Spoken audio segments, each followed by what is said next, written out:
Hello everyone. In this little lesson, we're going to move on from talking about what the binding energy is and calculating the binding energy, and we're going to move on to doing the same kind of thing but with some new units introduced. So if you'll remember, in the last video, we calculated the binding energy in joules using the mass in kilograms. And that worked, but the numbers were really small. We were dealing with masses of 1.67 times 10 to the negative 27 kilograms. That's a really small number. And then the final answer we got in joules was something like, times 10 to the negative 12, negative 13 joules, somewhere in that magnitude, which is also a really small number. So to help us do these calculations with these really small numbers, we have a couple of new units that we're going to introduce. The first one is the electron volt. Electron volt, we use symbol E, little e, capital V, electron volt. And the electron volt, what it means is, the way that we come up with this unit is it's the amount of energy, so it measures energy, and it's the amount of energy required to move one electron through a potential difference of 1 volt.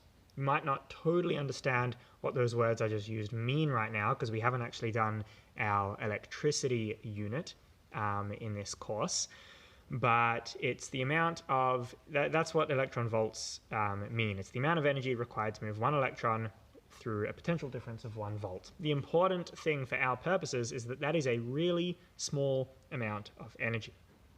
And in particular, the conversion between electron volts and the units for energy that we are used to, which is of course joules, is that 1 electron volt equals 1.60 times 10 to the negative 19 joules. That is the energy of 1 electron volt. So as you can see, hopefully you'll start recognizing using such a small unit of energy is going to mean that the numbers we're dealing with in these calculations will be a lot more manageable. So that's the electron volt. Symbol EV, it measures energy, and it's equivalent to 1.60 times 10 to the negative 19 joules. The next unit that I'm going to introduce is the atomic mass unit, in the title here, also called the unified atomic mass unit. It's quite a mouthful, the whole name, which is why we use the symbol for it, which is just a lowercase u for unified. Unified atomic mass unit. It measures mass, because these were the two things that in our last lesson, they were so small. We had really small numbers for the mass and really small numbers for the energy. So now we're introducing this new unit for energy and this new unit for mass. Now, what is this unified atomic mass unit? How do they get to this, this unit? The calculation is that one unified atomic mass unit, is a 12th of the mass of a carbon-12 atom. So in other words, you weigh a carbon-12 atom, you say, what's the mass of a carbon-12 atom? You then, since there are 12 nucleons in the carbon-12 atom, so we divide that by 12 and we get roughly the mass of one of those nucleons in the carbon-12 atom. It is not equal to the mass of a proton or the mass of a neutron, though. It's a little bit different to that. 1 atomic mass unit is equal to 1.66 times 10 to the negative 27 kilograms. Okay, these are the two new units that we're introducing that we need to be familiar with. 1 electron volt, with that symbol, it measures energy, and it's equal to 1.6 times 10 to the negative 19 joules.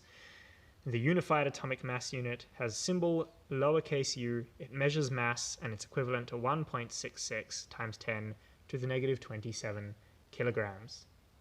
There is one last thing that I'm going to include in the introduction of these new units, and that is that when I was using the SI units of kilograms and joules, the way I converted between kilograms and joules was by using the equation E equals mc squared, where E is in joules, m is in kilograms, and c is the speed of light, 3.00 times 10 to the 8 meters per second. However, when we're using these new units, and this is another reason why these new units are so useful, we don't actually need to use this equation at all. So that equation is only when we're using SI units. When we're using these units, when we're using EV, electron volts, and unified atomic mass units, our conversion becomes a lot simpler. And it is simply that 1 U, so that's a measurement of mass there, 1 U is equal to 931 mega electron volts. So we don't need this equation anymore of E equals mc squared. We have a direct conversion here between mass and energy. And that conversion is that 1 mass unit, 1 U, is equivalent to 931 mega electron volts, a measurement of energy. So that amount of mass converts into that amount of energy. Now you don't need to remember any of these numbers because they are all on your formula sheet.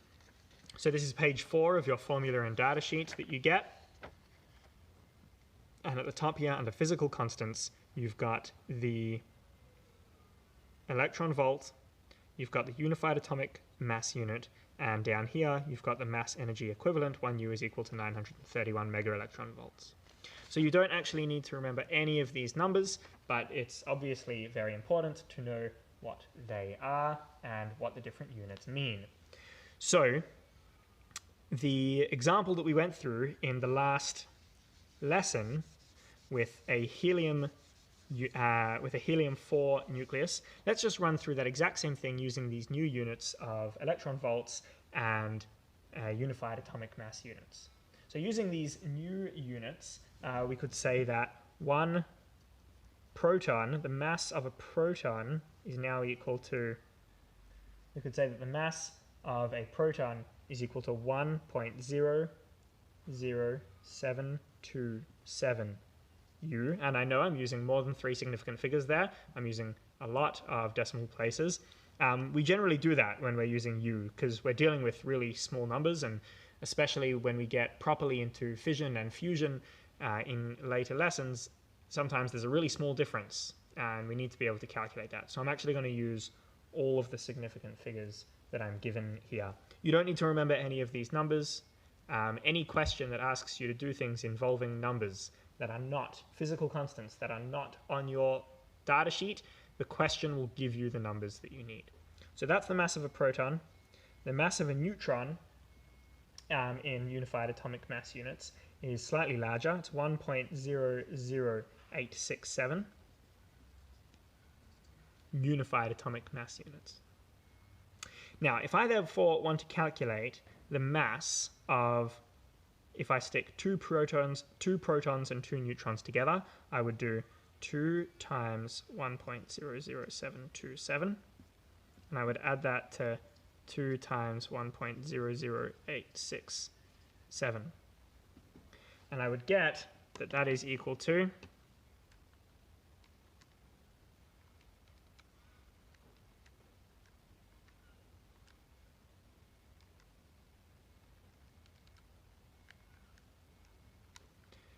4. Can't tell if that's a 0 or an 8. I'm pretty sure that's a 0. 4.03188 U, unified atomic mass units.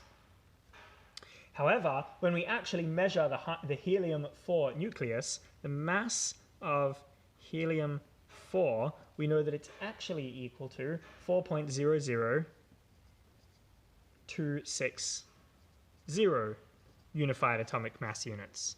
Again, notice that the mass of the whole is lower than the mass of the parts. The difference between those, as we learned last lesson, is called the mass defect. So the mass defect here is going to be equal to 4.03188 minus 4.00260, and that will give me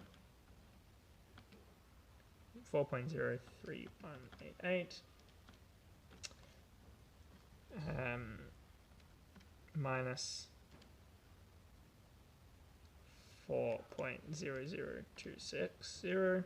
That'll give me a mass defect of 0.02928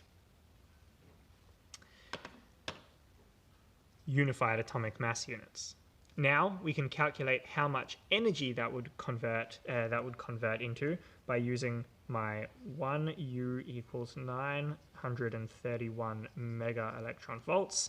So if I do this multiplied by 931, I'm going to get the 0.0298 U is equal to 27.3 mega electron volts, and that number there is now my binding energy. So it's exactly the same steps as I did in the last lesson, except instead of using my SI units of joules and kilograms and then using E equals mc squared to convert, I've used my units of unified atomic mass units and electron volts, and I've used my conversion here to convert between mass and energy instead of the equation E equals mc squared. Okay, same as before, there will be some things underneath the link to this on Connect telling you what to do once you've watched this video, and stay posted for the next one. As always, let me know either in the comments or email me if you have any questions about any of this.